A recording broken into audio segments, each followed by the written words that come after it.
The cargo bay doors of the Gentle Current rattled again, and First Officer Pia felt her forearms trembling. 3 hours ago, everything had been peaceful. The medical supplies in their hold were destined for the outer colonies, and the route through neutral space was supposed to be safe.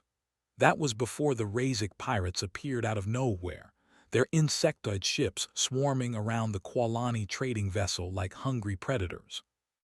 Captain Lauren pressed her primary hands against the communications console, her pale blue skin now flushed with fear.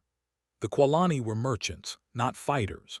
Their species had evolved on peaceful grasslands, eating fruits and roots, never knowing violence until they reached the stars.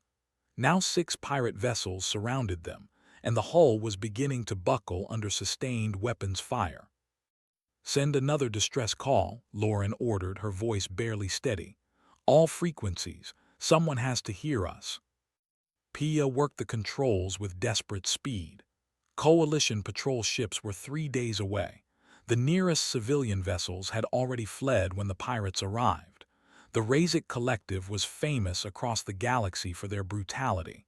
They took what they wanted and left no witnesses. The crew of 12 Qualani knew what was coming. "Captain, I'm getting something," Pia said, her secondary hands shaking as she adjusted the receiver. "It's on an old emergency channel. Military frequency, I think." The voice that came through was calm, almost casual. It belonged to someone who sounded completely unbothered by the chaos. "Gentle Current, this is Earth Vessel Wolfhound. We read you loud and clear. Help is 30 minutes out. Sit tight and keep your crew safe." Lauren stared at the console. "Earth, what's Earth?" Pia frantically searched the ship database. When the results appeared, her face went even paler. "Captain, it's flagged red. Deathworld classification. There's a quarantine designation. The system notes say do not approach and extreme hazard." Another impact shook the ship. The Razic were cutting through the outer hull now. Metal screamed as their plasma torches began working on the reinforced doors. The Qualani crew had perhaps an hour before the pirates broke through completely. "I don't care if they're from the void itself," Lauren said. "Tell them we accept their help." The next 20 minutes felt like 20 years.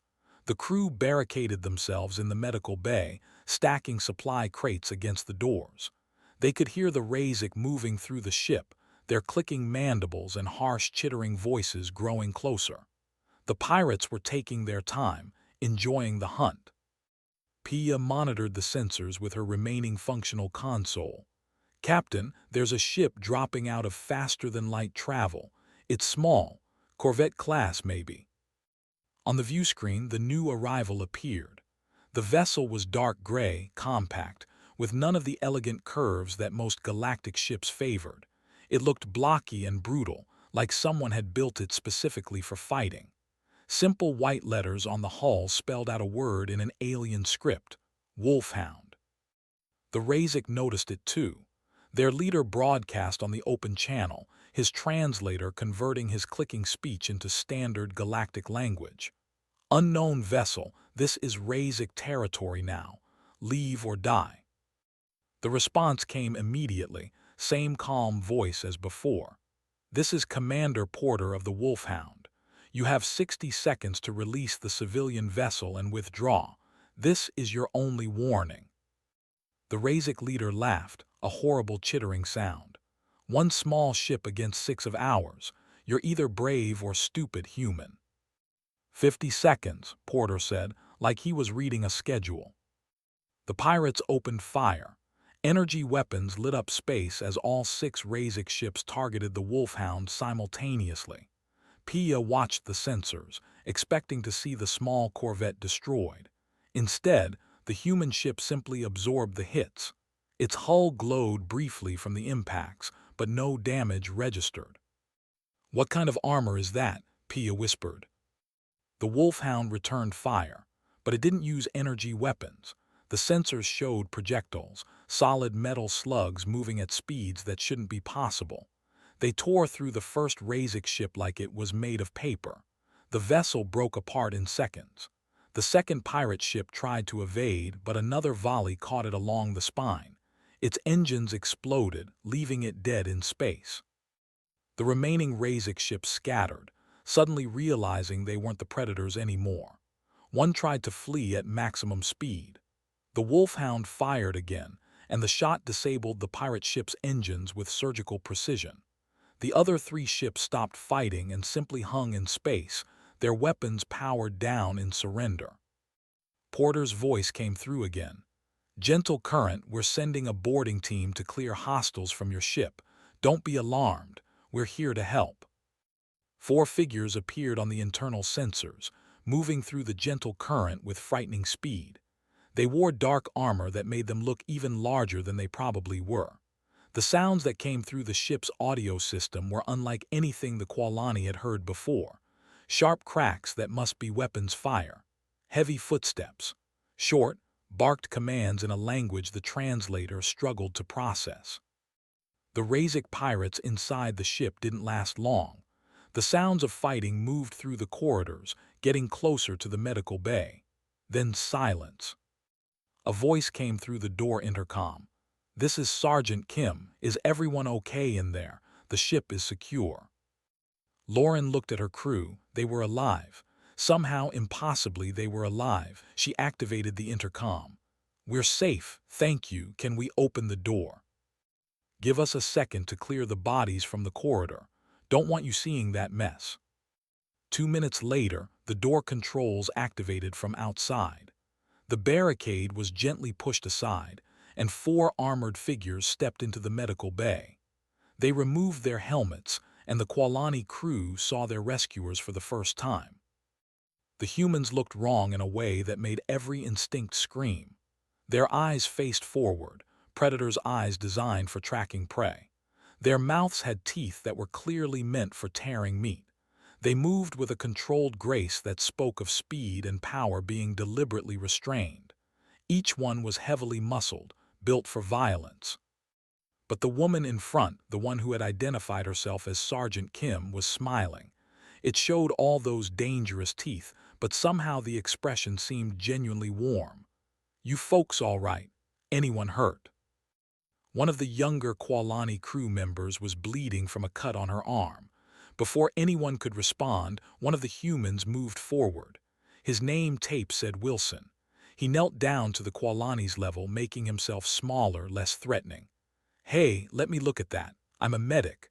This won't hurt, I promise." His hands, which looked strong enough to break bones, worked with gentle precision as he cleaned and bandaged the wound. The young Qualani stared at him in wonder. Lauren found her voice. "What are you?"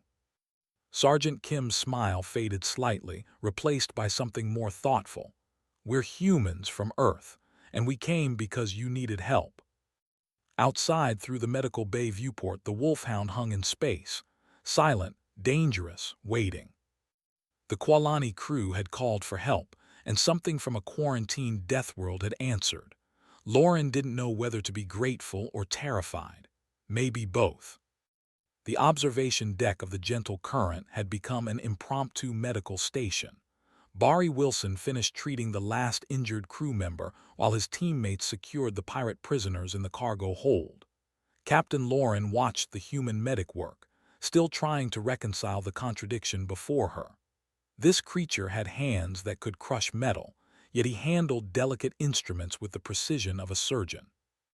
Commander Porter arrived through the airlock, his boots making solid thuds against the deck. He was taller than the other humans, with gray hair and eyes that seemed to take in everything at once, those forward-facing predator eyes. Lauren forced herself not to step back. "Captain Lauren, I'm Dale Porter. Sorry we couldn't get here sooner." He extended his hand, and after a moment of confusion, Lauren realized it was a greeting gesture. She touched her primary hand to his carefully. His skin was warm and his grip was gentle despite obvious strength. "You saved our lives," Lauren said. "We can never repay this debt." "No debt," Porter replied, settling into a chair that looked too small for him. "You sent a distress call. We answered. That's what we do." Pia, who had been monitoring the communications, looked up from her console. "Commander, forgive my directness." But our database says Earth is quarantined. How are you even here? Porter leaned back, and something that might have been amusement crossed his face. That's a fair question. Mind if I explain a bit about Earth? The Qualani crew gathered closer, their natural curiosity overcoming their fear. Porter gestured to the view screen, where a tactical display showed the captured pirate vessels. Earth is what the galactic community calls a death world. That classification is accurate. Our planet's gravity is about twice what most species consider normal. Our atmosphere has oxygen levels that would be toxic to a lot of races. Our weather patterns include storms that could level cities. Then how do you survive? One of the younger crew members asked. We evolved there, Porter said simply. Humans adapted to everything Earth threw at us. High gravity made us strong. Dangerous predators made us smart. Harsh conditions made us resilient. We're endurance hunters by nature. Our ancestors would chase prey for days until it collapsed from exhaustion. Lauren felt a chill run through her. Days of pursuit. What kind of species could do that? The galactic community made contact with us 40 years ago, Porter continued. They studied Earth and were horrified, not just by the planet but by us. We're built to survive conditions that would kill most species. Our immune systems treat diseases as minor inconveniences. We heal from injuries that others can't recover from. We can go without food or water far longer than seems possible. So they quarantined you, Pia said quietly. Not exactly. The quarantine is actually to protect other species. Earth's environment would kill most visitors within hours. Our diseases, which we barely notice, would be deadly to others. But it's also because the coalition was scared. Porter's expression grew more serious. They saw predators. They saw a species that evolved by being more dangerous than everything else on our world. They decided we were too risky to integrate. Sergeant Kim joined the conversation, carrying a container of water she'd been offering to the crew. But we kept asking to help. We saw the reports of pirate attacks, of ships stranded in space, of people dying because help was too far away. We petitioned the coalition for years. And they let you out? Lauren asked. Limited operations, Porter said. We have one small station, Earth Station Liberty, in neutral space. We're allowed to run rescue operations, but we're supposed to minimize contact with other species. We're supposed to stay quiet and not make trouble. You destroyed 6 pirate ships, Pia pointed out. That's not exactly quiet. Porter shrugged. We disabled them. Only one was completely destroyed, and that was because their power core went critical. The others are alive and will face trial. We don't kill unless we have no choice. This confused Lauren more than anything else. But you're predators. You evolved to hunt. Why show mercy? The question seemed to surprise Porter. He exchanged glances with Kim before answering. Being capable of violence and choosing to use it are different things. Yes, humans evolved as hunters, but we also evolved tribes, families, communities. We learned cooperation, compassion, protection of the weak. Just because we can be dangerous doesn't mean we have to be. Barry Wilson approached with medical supplies, interrupting the conversation. Captain, I'm leaving some basic trauma kits with your crew. The instructions are in standard galactic script. Your people should be fine, but if you have any complications in the next few days, contact us immediately. You're leaving. Lauren felt a strange mix of relief and disappointment. Your ship is secure, Porter said, standing. We've disabled the pirate vessels and sent their coordinates to coalition authorities. Your engines are functional and you're in no immediate danger. We need to get back on patrol. Patrol for what? Other ships that might need help. Porter moved toward the airlock, his team falling in behind him. There are a lot of empty spaces out here, Captain. A lot of places where bad things can happen far from help. Someone needs to be listening.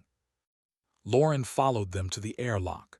Commander, the coalition won't appreciate you interfering in their territory. Probably not, Porter agreed.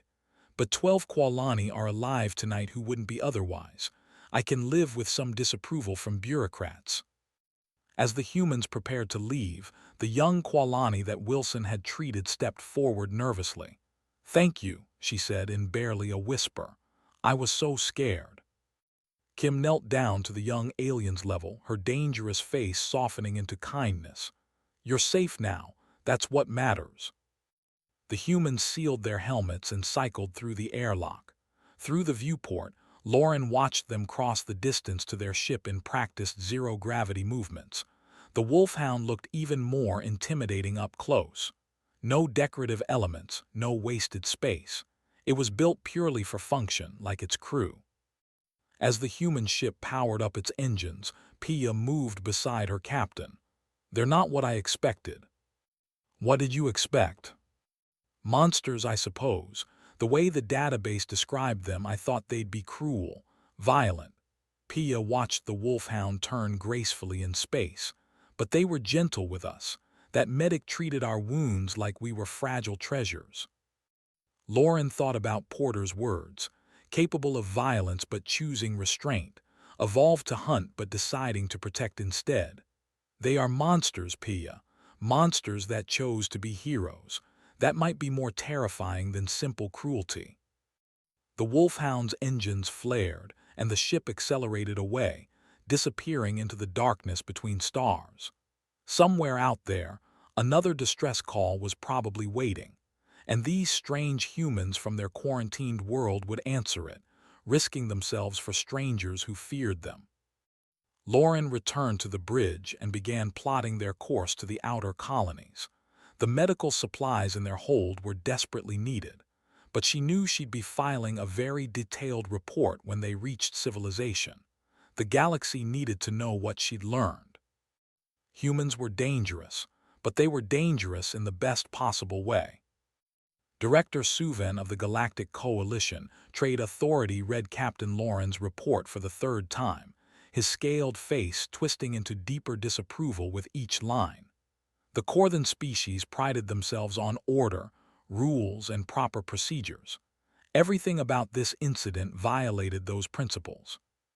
"Humans," he muttered, his clawed fingers tapping against the datapad. "I told the council this would happen." His assistant, a nervous Pelthian named Oryx, shifted uncomfortably near the doorway. "Sir, the Qualani crew survived because of the human intervention. Surely that counts for something." Suven's eyes narrowed. "What counts is that Deathworlders engaged in military action without authorization. They destroyed coalition-flagged vessels, even if those vessels belonged to pirates. They operated in space where they're supposed to maintain minimal presence." He stood, his tall frame unfolding to its full height. "Schedule interviews with the Gentle Current crew. I want detailed testimonies." 3 days later, Suven sat across from Captain Lauren in a sterile interview room. Between them, a recording device captured every word. The director's expression was cold and professional.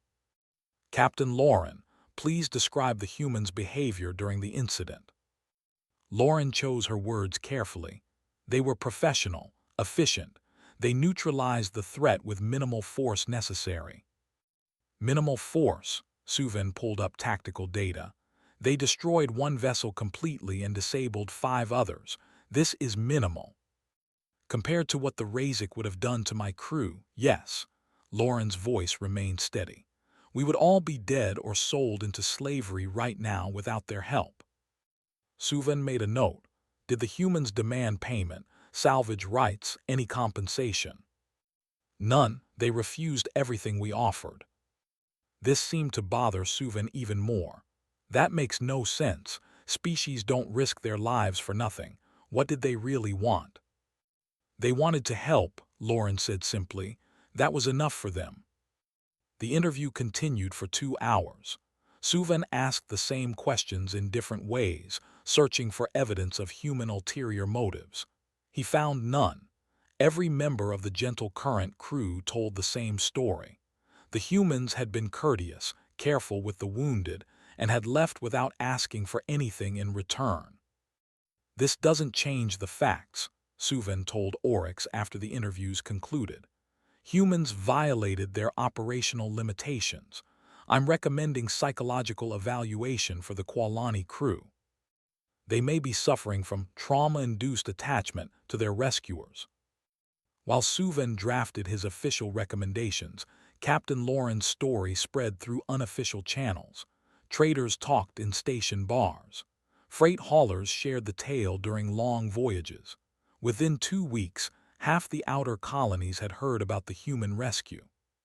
The story reached a Veshni refugee transport 3 sectors away. The Veshni were small, mouse-like beings, perpetually anxious even in the best circumstances. Their colony ship, carrying 2,000 refugees, had suffered catastrophic engine failure while crossing an asteroid field. Life support was failing. They had perhaps 6 hours of oxygen remaining. Colony Administrator Preen stood before the ship's council, her tiny hands trembling. Coalition rescue is 4 days away. We don't have 4 days. We barely have 4 hours. What about the humans? Asked one of the council members, a mechanic named Seth. The ones from the story, the Deathworlders. Terror rippled through the council chamber. The Veshni had heard stories about predator species. Their own evolution had made them prey animals, always watching for threats, always ready to flee. They're dangerous, Preen said. The database classifications are clear. We're dying, Seth countered. What's more dangerous than that? The vote was close, but desperation won. They broadcast on the emergency frequency that the Kualani had used. The response came within minutes. Veshni Transport, this is Earth Vessel Ranger. We're 40 minutes out. Keep everyone calm and seal the compromised sections. We'll get you out. The voice belonged to Lieutenant Amy Fisher. Unlike Porter's calm authority, Fisher sounded almost cheerful, like she was discussing weekend plans instead of a rescue operation. The Ranger arrived exactly on time. It navigated the dense asteroid field with reckless precision, its compact hull slipping through gaps that should have required hours of careful plotting. The Veshni watched on their viewscreens in amazement and terror. Preparing to dock, Fisher announced. We're going to start evacuating your people to our ship.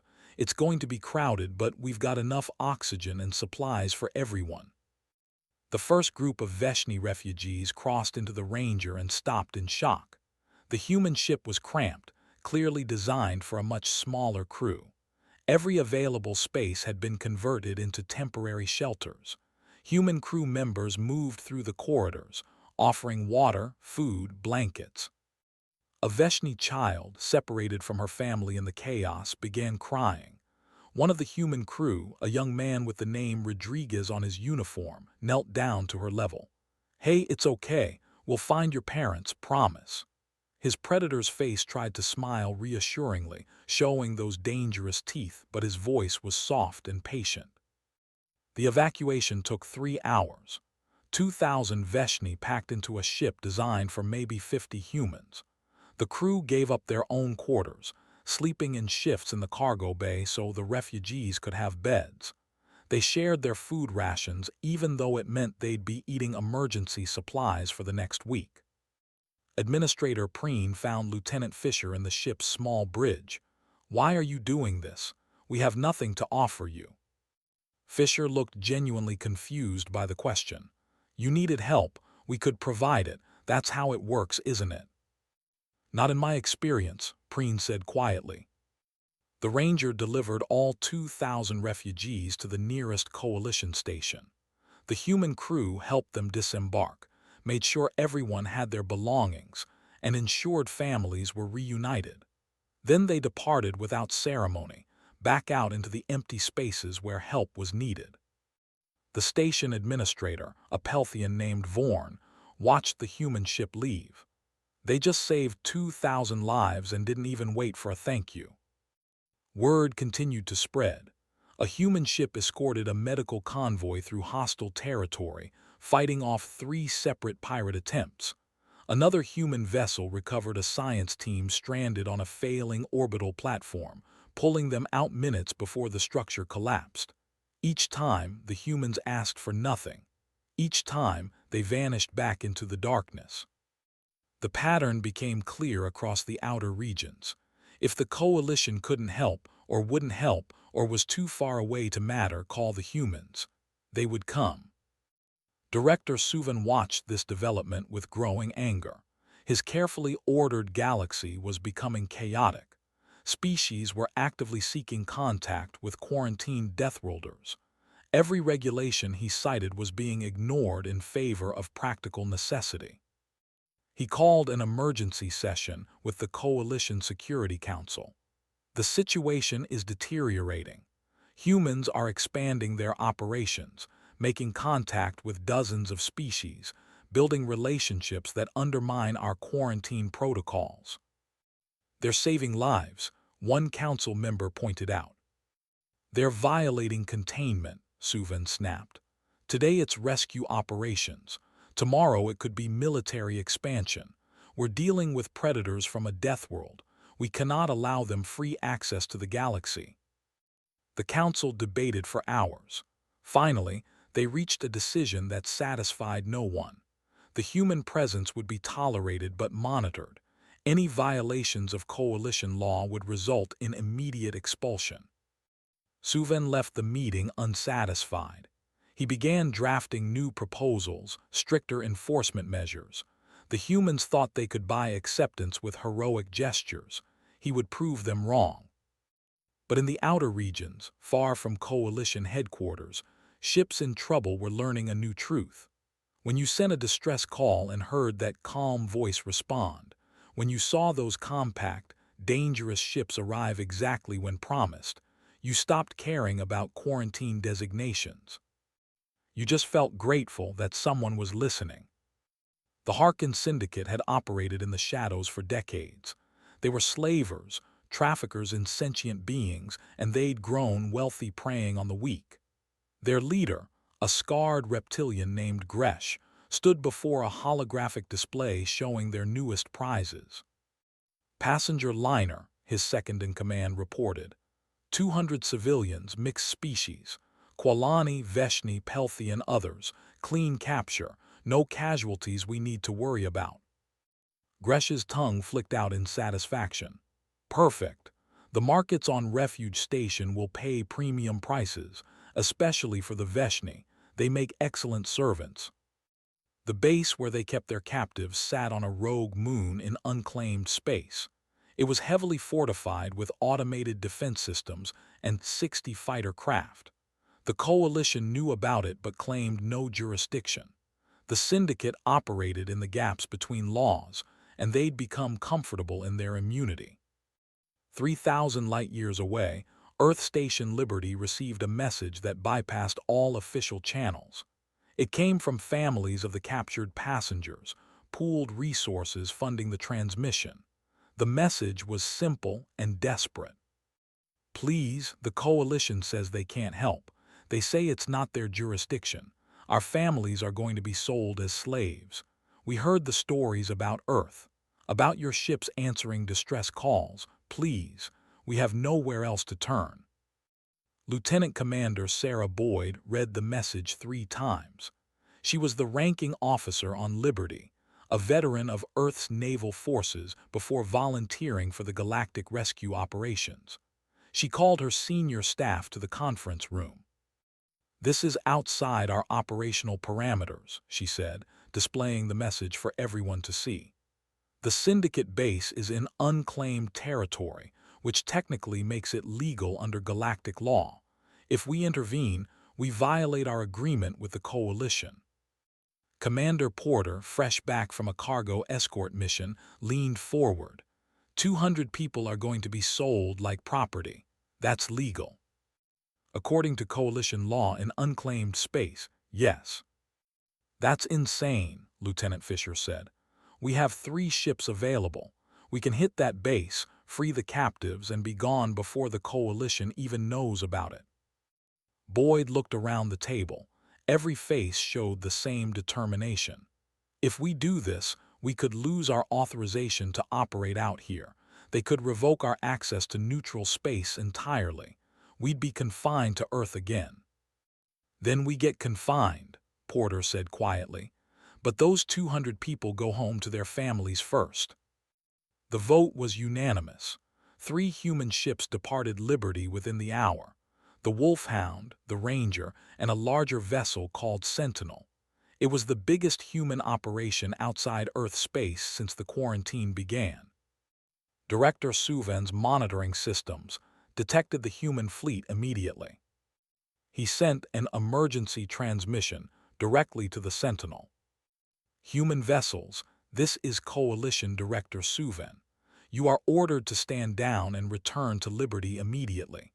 You are not authorized for military operations. Boyd's voice came back steady. Director, we've received a distress call from civilians in immediate danger. We're responding. The Harkin Syndicate operates in unclaimed space. This is not Coalition jurisdiction, and it is certainly not yours. Turn back now or face permanent expulsion. Noted, continuing on mission. Suvan slammed his fist against his console. They're going to ruin everything. Orcs, get me the Security Council immediately. The human fleet reached the rogue moon 12 hours later. The Harkin base was exactly as the intelligence suggested. Massive structure built into the moon's surface, fighter craft docked in external bays, automated weapon systems covering all approaches. Gresh watched the 3 ships approach on his tactical display and laughed. 3 ships, 3 little human ships against our entire operation. They're insane. His weapons officer looked uncertain. Sir, these are the humans we've heard about, the Deathworlders. Maybe we should negotiate. With 3 ships, Gresh's claws extended. Launch all fighters, activate defense grid. I want them destroyed. We'll send their wreckage to the Coalition as a gift. The Syndicate's 60 fighters swarmed out of their bays. The automated defenses powered up, energy weapons charging. It should have been overwhelming force against 3 small vessels. Porter's voice transmitted on the open channel. Harkin Syndicate, release the captives immediately. This is your final warning. Gresh responded personally. Come and take them, mammal. The battle started badly for the Syndicate. Human ships didn't dodge the incoming fire. They flew straight through it, their reinforced hulls absorbing damage that should have crippled them. The armor that allowed them to survive Earth's crushing gravity made them far more durable than anyone expected. The human weapons were different too. While everyone else used energy-based systems, humans fired solid projectiles at relativistic speeds. The defense grid was designed to deflect or absorb energy weapons. Solid slugs moving at a fraction of light speed simply punched through shields and tore through hulls. 15 fighters vanished in the first minute. 20 more were disabled in the second. The remaining craft scattered, their pilots realizing too late that they weren't hunters anymore. They were prey. The Sentinel targeted the base's weapon emplacements with surgical precision.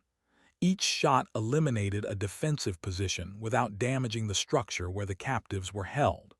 The Syndicate's Grand Fortress, designed to withstand Coalition peacekeepers, crumbled under an assault it was never built to handle. Gresh watched his forces being systematically destroyed. How are they doing this? His weapons officer had abandoned his post, hiding under the console. They're Deathworlders. They evolved fighting. This is what they do. 30 minutes after the battle began, 58 of 60 fighters were destroyed or disabled. The base defenses were offline. The Syndicate's ground forces, seeing what happened to their air support, surrendered without firing a shot. Human Marines stormed the base. They moved through corridors with a speed and coordination that came from generations of warfare in Earth's harshest environments. The Syndicate guards, used to intimidating unarmed civilians, fled before soldiers who actually knew how to fight. The captives were found in holding cells deep in the base. 200 frightened civilians from a dozen species, cramped in cages, terrified and hopeless. When the human Marines breached the doors, the prisoners initially cowered back, seeing only more predators. Corporal Luis Mendez removed his helmet, trying to look less threatening. "You're safe now. We're here to get you home." A Veshni child, barely old enough to understand what was happening, looked up at the armored human. "Why did you save us?" Mendez seemed genuinely confused by the question. "Because you needed saving."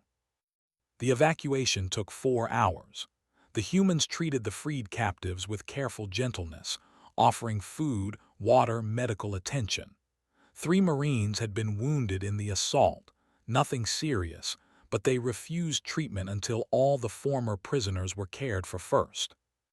On the Sentinel's bridge, Sarah Boyd watched the last group of civilians board. Her communication officer looked worried. "Commander, we're receiving multiple transmissions from Coalition headquarters. Director Suvan is demanding we stand down for tribunal." "Tell him we'll report to Liberty when all civilians are safely delivered to their families," Boyd said calmly. "Not before."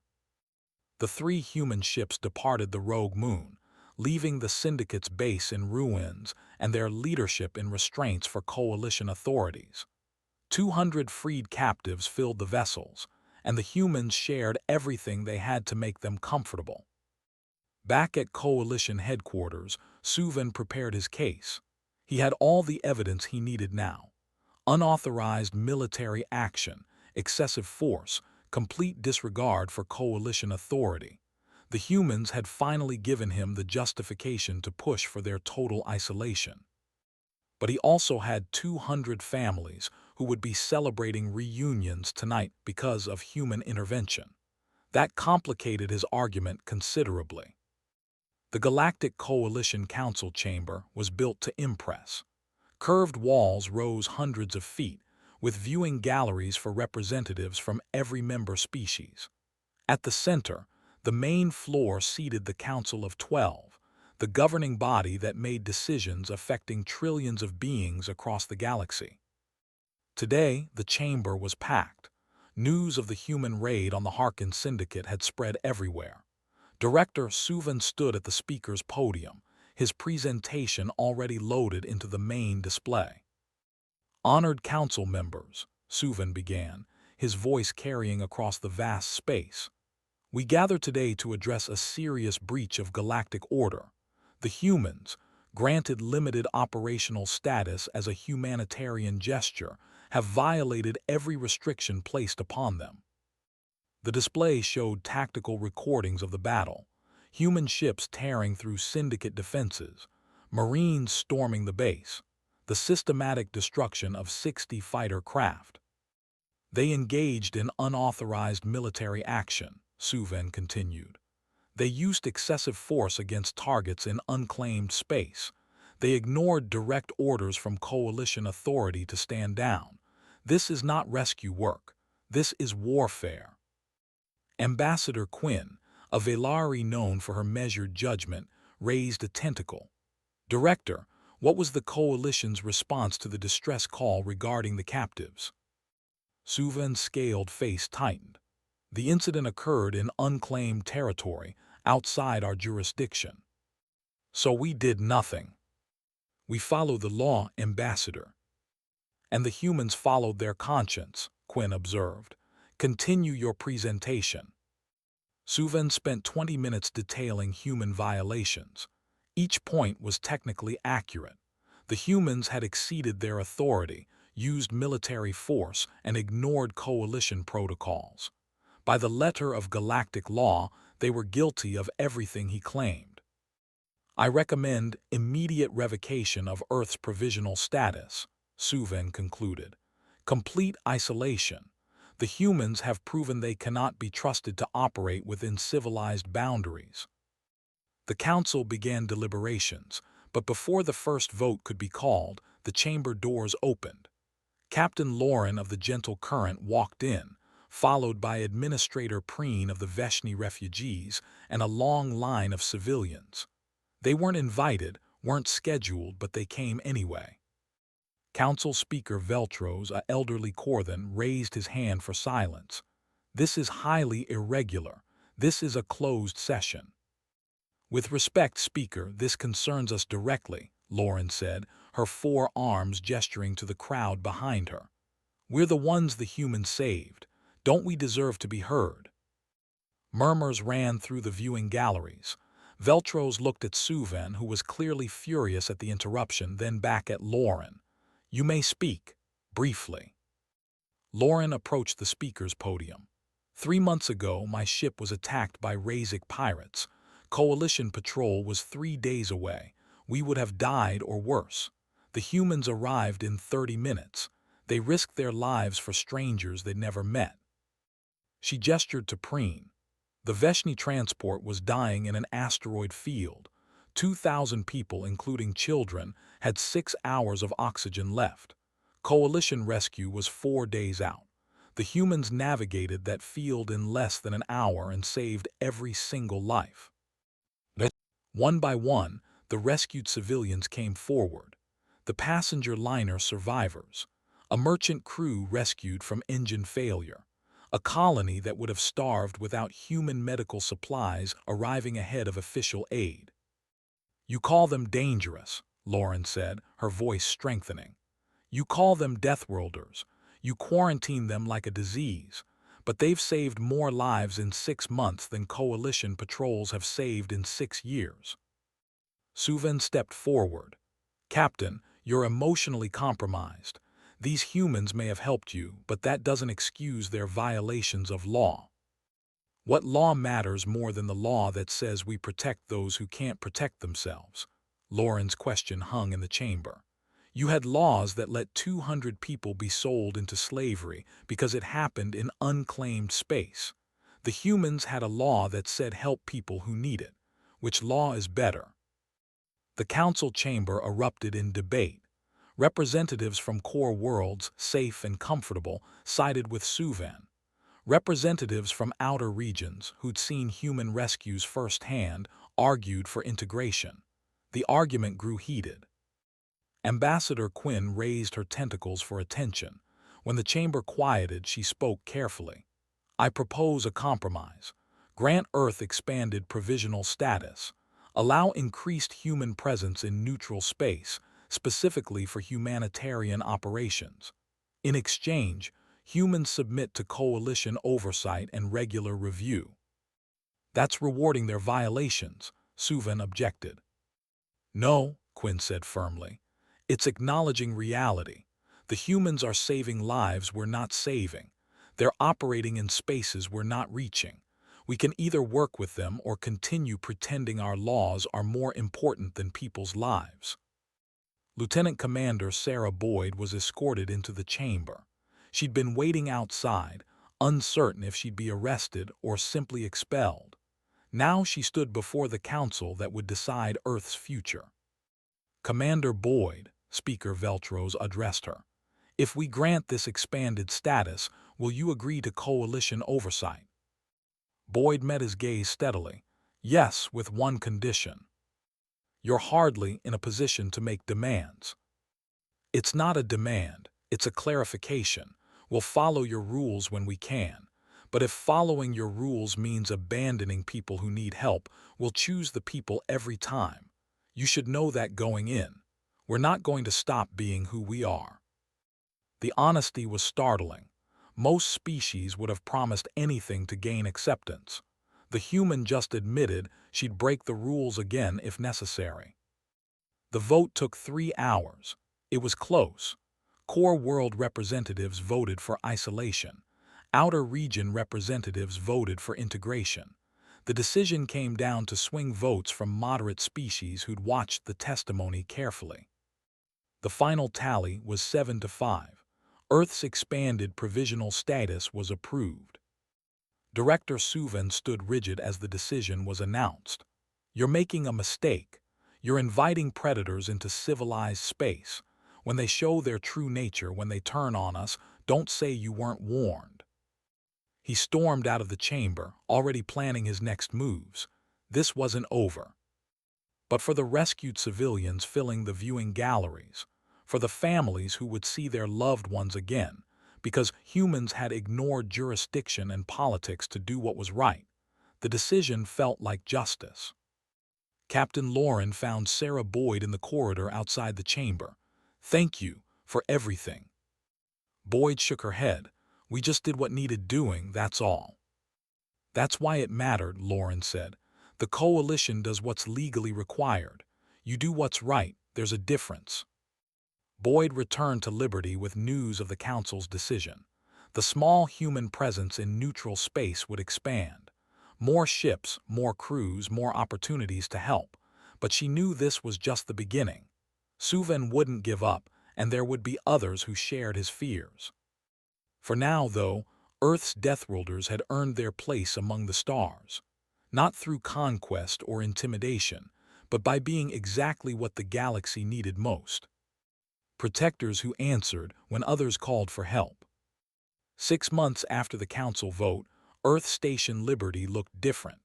What had been a modest outpost of 200 humans was now a bustling facility. New modules extended from the original structure, providing docking for 12 human vessels instead of the original 3. The crew complement had grown to 500.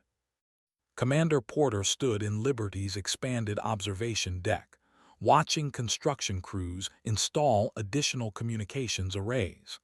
The station was becoming a real hub, a bridge between Earth and the galaxy that had once quarantined them. Status report, he said to Lieutenant Dan Brooks, his first officer on the Wolfhound. Brooks consulted his datapad. Ranger is escorting a colony supply convoy through the outer reach. Sentinel is responding to an equipment failure on a mining platform. We've got 4 new ships arriving from Earth next week, crews already trained and ready. And the political situation. Director Suven is still pushing for restrictions. He's filed 17 formal complaints about our operations in the last month alone, but the outer region representatives keep blocking him. Too many success stories, too many saved lives. Porter nodded. The work continued just as it had before the Council vote. Distress calls came in, human ships responded.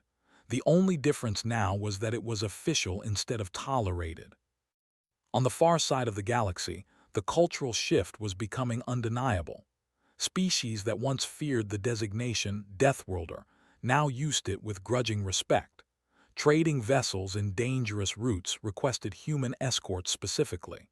Remote colonies asked for human medical teams, knowing they could handle environments that would challenge other species. The change wasn't universal. Core worlds still viewed humans with suspicion. Suven's faction continued pushing for isolation, but in the places where help was needed most, humanity's reputation was solid. A priority transmission came through to Liberty's command center. Sarah Boyd, now officially recognized as station commander, took the call personally. This is Earth Station Liberty. The voice on the other end was panicked, speaking too fast. Liberty, this is Mining Colony Variant 7. We've had a seismic event. Main habitat is collapsing. 300 people trapped. Coalition rescue is 2 days out. We don't have 2 days. Boyd was already moving toward the docking bay. Variant 7, help is on the way. How long can you hold? Maybe 8 hours before the support structure fails completely. Maybe less. Understood. Keep everyone calm and away from the damaged sections. We're coming.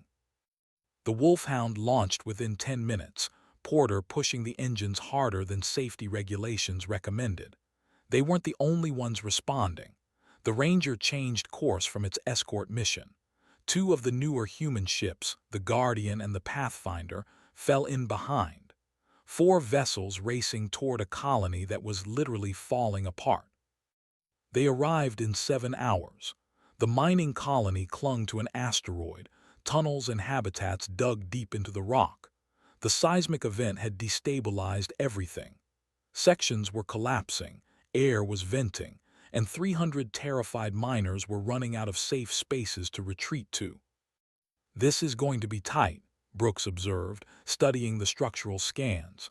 The whole complex could come down any minute. Then we work fast, Porter said. Deploy rescue teams. Pathfinder and Guardian start evacuating the stable sections. Wolfhound and Ranger were going in for the trapped miners. The operation was chaos. Human teams navigated collapsing tunnels, pulling miners out minutes before entire sections caved in. They worked in conditions that would kill most species. Zero atmosphere in some areas, crushing gravity shifts in others, temperatures that swung between freezing and boiling. Corporal Mendez found a group of 15 miners trapped behind a collapsed bulkhead. The only access was through a tunnel that was actively disintegrating. He went in anyway, his armor protecting him from falling debris that would have crushed an unprotected person. "Come on," he said, extending his hand to the first miner, an elderly Pelthian who was too scared to move. "I've got you, trust me." One by one, he guided them through the collapsing tunnel. The last miner was through when the entire section gave way behind them. Mendez didn't even pause, just kept moving forward to the next group that needed help. The evacuation took 6 hours. Every single miner was recovered. 300 people saved from a disaster that should have killed them all.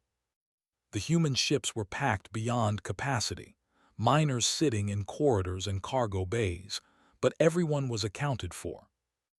As the Wolfhound pulled away from the asteroid, the main habitat finally collapsed completely. The miners watched through viewports as their home of 10 years was crushed into rubble. "Everything we had was in there," one miner said quietly. Porter, overhearing, turned from the command console. "You're alive. Everything else can be rebuilt." The rescued miners were delivered to the nearest coalition station, where family members waited in tearful reunions. The station administrator, overwhelmed by the crowd, thanked the human crews personally. "How can we repay this?" "You can't," Porter said simply. "And you don't need to. This is what we do." Word of the Variant 7 rescue spread quickly. It was the largest single rescue operation humans had conducted, and it had been executed flawlessly. Even some of the core world representatives who'd voted against human integration had to acknowledge the results. Director Suvin, watching reports of the rescue, felt his influence slipping away. Every success made his warnings seem more paranoid, less justified. The humans weren't conquering anyone. They weren't building an empire. They were just saving lives over and over with a dedication that made his political maneuvering look petty. He drafted another complaint, but this time his own assistant, Oryx, questioned it. "Sir, with respect, 300 people are alive tonight because of the humans. Every complaint you file just makes the coalition look ungrateful." Suvin stared at his assistant, then at the report on his screen. 300 lives, hundreds more in previous months, thousands total since the humans had begun their operations. He deleted the complaint, not because he'd changed his mind about the danger humans represented, but because he realized he'd already lost this fight. The galaxy had made its choice. On Earth Station Liberty, another distress call came in. A small transport with failing life support, 4 crew members, 16 hours from coalition help. Lieutenant Fisher took the call with her characteristic cheerfulness. "Transport vessel, this is the Ranger. We're 3 hours out. Sit tight. We've got you." She turned to her crew. "Set course. Let's go save some lives." The Ranger's engines flared, and the ship accelerated into the darkness. Somewhere ahead, 4 people who'd been losing hope now had a chance, because they'd called for help and someone from a quarantined Deathworld had answered. Commander Porter watched the Ranger depart from Liberty's observation deck.